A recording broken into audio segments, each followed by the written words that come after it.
Hey, Jocelyn. Hi, how's it going? Good. Great to see you. Good to see you. Thank you so much for being here. Of course, happy to help. Um, just for everyone that's watching, a quick introduction. Jocelyn is a partner at DFJ Growth. She joined the team back in 2014, has been a part of a variety of their investments, including AnyVision, Collective Health, Ring, Splice, and many more. She was at JP Morgan before that. Also a graduate of Stanford University, Go Card. Was a 2017 Forbes 30 Under 30 and is also a big part of the All Race platform. So just going to jump right in. Appreciate you being here and know that this is a wild time for all of us, especially someone like you who's in San Francisco. But just to start, give us a sense of kind of what you're going through and the types of changes to your personal, status quo at this point. Yeah, man, so many thoughts go through my mind right now. Being stuck inside is a little bit weird. First couple days of working from home, you're like, oh, this is nice. I have more time. I'm not commuting 2 hours a day. I'm fortunate to live kind of on the outskirts of San Francisco, so I'm right by the beach, right by the park, so have a little bit more space. But, by day, I don't know what day we're on, like 5 or 6. Mm-hmm. Maybe it's day 8 now. Starting to stir crazy. And I think, I realized for the first couple of days I was like working way longer hours and it was nonstop. Mm-hmm. And some of those hours would be a lot more productive, some of them maybe less, but you'd be working till like 11 or 12 with no breaks. And so now it's all about making sure I have a little bit of structure in my day, scheduling a lot of Zoom calls that I wouldn't have otherwise had. Yeah. We have virtual happy hour with our team on Friday. Have a group of other VCs that we usually do dinner every 6 weeks, and we're doing a virtual happy hour and things like that. Actually is really inspiring and makes me hopeful. It's just everyone's rallying together. Did a Zoom yoga class. And actually I have a Zoom birthday party on Saturday. You're getting creative. Yeah, so getting creative. So, having fun with it. And actually enjoying having more quality time with my fiance, which is nice. Yeah. It's amazing.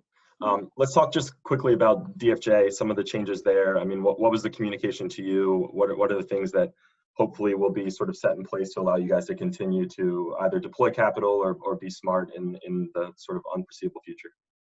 Yeah, so we're a pretty small team at DFJ Growth. There's 11 of us. And so, we've been syncing up very regularly. We're a very collaborative team. And so one of the big challenges has been usually we're all in the office together. And while people are out and about meeting with companies, there's a lot of people that are usually traveling. You still have that time, especially at the beginning of the week in partner meeting where you're all in a room together. And kind of trading ideas, talking through portfolio, talking through different companies. And I'd say we're still doing a lot of that. It's just over Zoom. And I've actually been surprised at how seamless it's been. Yeah. Having our weekly partner meeting on Zoom, it worked really well, actually. And we've been spending a lot of time with portfolio companies. I'd say that's been the majority of our time right now is just helping coach portfolio companies and founders through scenario analysis, through different planning, kind of sharing best practices of what we've seen in companies that maybe navigated the 08, 09 downturn. And so that's been a big focus. And then new investments, we're still looking at several companies. And I'd say for us, like we're long-term tech investors. And the great thing about technology is that innovation is it's constant and it doesn't just go away if the markets go away.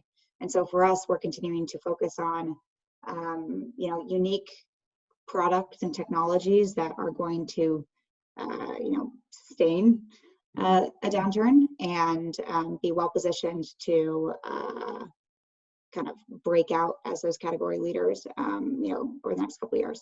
That's super interesting. I had Amit Mukherjee, who I know you know well from NEA, on yesterday, and his line was NEA is still open for business. Yep. And so I think that's true. A lot of companies are still being built. A lot of really exciting technology is still coming together. Well, and you look back at some of the best investments in our portfolio, Tesla and SpaceX, actually both. We invested in both of those companies in, I think it was 2009, or it was around that period of time. Yeah.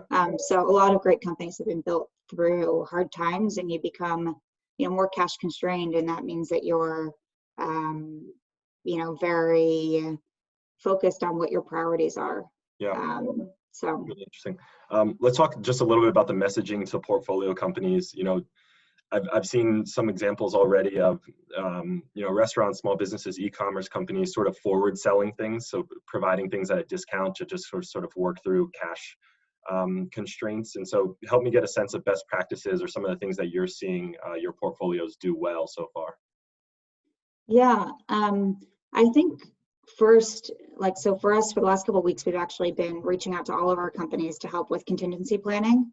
Mm-hmm. And each day feels like a week right now, and you get so much data on, like, even in just a day, the data changes on how your pipeline might be affected. If things might slip from this quarter to next quarter, or even a couple quarters, how budgets are looking.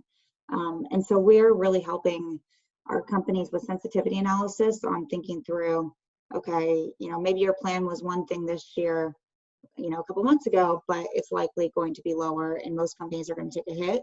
But making sure they're ready to prepare for, bookings coming down, and making sure they have the cash to sustain a potential recession.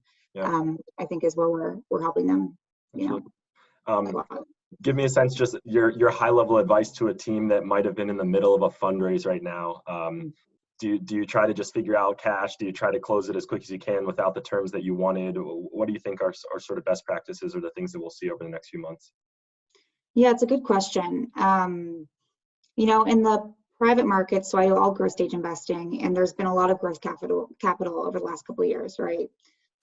As you've had new sources and larger funds of capital.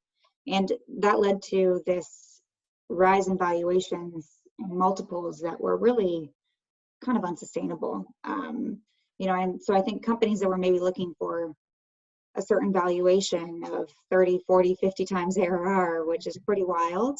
I think a lot of them are kind of getting that reality check of, okay, public markets have dropped multiples quite rapidly, and private markets follow the public markets, although they typically lag. Mm-hmm. And so, I think the best thing you can do is be prudent as a founder on, valuation and, setting your company up for success. Because if you take something that's incredibly high and then you have to raise again in 12 to 18 months, yeah, it's hard to know what the environment will look like 12 to 18 months from now. Sure. And so, I'd say just being prudent on what's happening in the environment. And hopefully founders have been building relationships with investors for a long time. I mean, oftentimes we get to know founders 1.5, 2 years before we actually invest. And so once you have that sense of trust and, belief that this is a company that can truly stand the test of time, I think investors are still there to be supportive. But again, it's both sides of the table realizing the market's changing. Sure. Let's just talk about the spectrum of venture right now. I know you focus on growth. It's where I focus as well. But, as an early stage investor, you might have 30, 40 portfolio companies right now, and all of them are calling you. What are the types of things that you think they should be doing to at least sort of stay above water, but also make sure that everyone feels that they're getting a little bit of love? Yeah.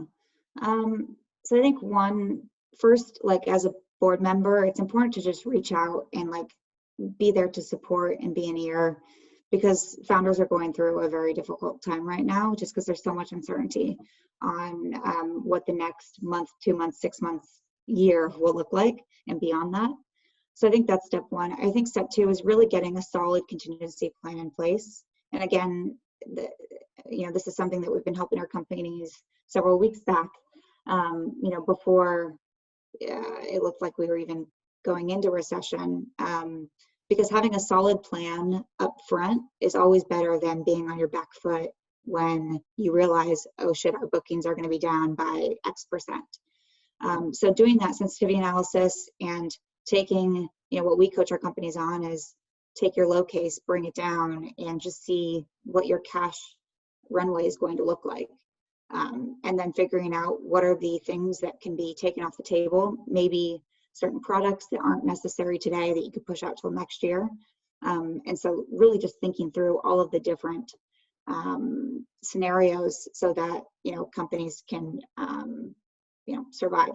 And then I'd say the other thing is, you know, in times like these, there's also opportunity. And so several companies, you know, that we work with that might be well capitalized and be, you know, category leaders, they have the opportunity to potentially consolidate or take market share. So I'd say it's thinking about all of these different things as a founder alongside your board is really important. I'd say the last piece, the third piece, is really communication. Like, communicating is everything, and it's communicating with your team, with your leadership team, with your whole team, with your board, making sure there's this solid plan and everyone in alignment in place, and being you know, decisive on what the action plan is and what the signals are that might lead to different scenarios. You know, that's really interesting. We had Jameson Hill was here a couple days ago from Bain and talked about just founder honesty right now, really being transparent that we're going to get things wrong and that's okay, but that, you know, employees feel along the way that they were part of the process, which I think is interesting, sort of what you're alluding to.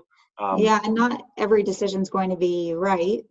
It's hard to be 100%, but you'll have enough right decisions, and staying strong and communicating and kind of sticking with that solid plan is always better than, you know, kind of faltering. Yeah. A couple more for you. Really appreciate you being here. Just give me a sense on company culture, some of the things, you know, inherent to what you're describing around the sort of those water cooler conversations, being in the office, building camaraderie. Any best practices, any things that you think founders could do to maintain some of that as we move digital? Yeah, you know, there's been a lot of companies that have shared their best practices around remote work, which I think has been great to see, because some companies are remote first, others maybe this is their first time. A lot of their companies are going remote. So I'd say leveraging those is important. I think having standing meetings where everyone's in on the Zoom is also important, just to make sure that, you know, people like feel connected and are motivated and, you know, can raise their hand if they have a question or, you know, are dealing with something. So yeah, I think just like having some structure in place of people connecting and having those conversations is really important. Awesome. Finally, just on personal, you talked a little bit about hanging out with the fiance a little more. Just give me some of the things that you're looking forward to doing, being in this setup, and any best practices for people that maybe haven't ever worked from home or working for digitally for the first time. Yeah, so I'm actually thinking of it as an opportunity to continue to better myself. So I've been cooking, which I'm a terrible chef, and an Instant Pot is a lifesaver, let me tell you. I've been exercising more. I'm fortunate to have a Peloton here, so that's like keeping me sane. And I actually got a desk that you can put on the bike, so I've been taking Zoom calls while spinning. Wow. And then even, you know, I think I'm going to download Duolingo and work on my Spanish. So thinking about different things to just, you know, I have more time in my day, so how can I use it efficiently and productively and kind of check off some of those things that I've been wanting to do but haven't had time to do. And then again, just quality time with, you know, my fiance has been really nice because we both travel a lot and it's rare that we're in the same place for a long period of time. So I'm really enjoying that. Amazing. Jocelyn Kinsey, partner at DFJ. Thank you so much for your time. Hope to see you again soon. Take care. Of course. You too. Bye. Bye.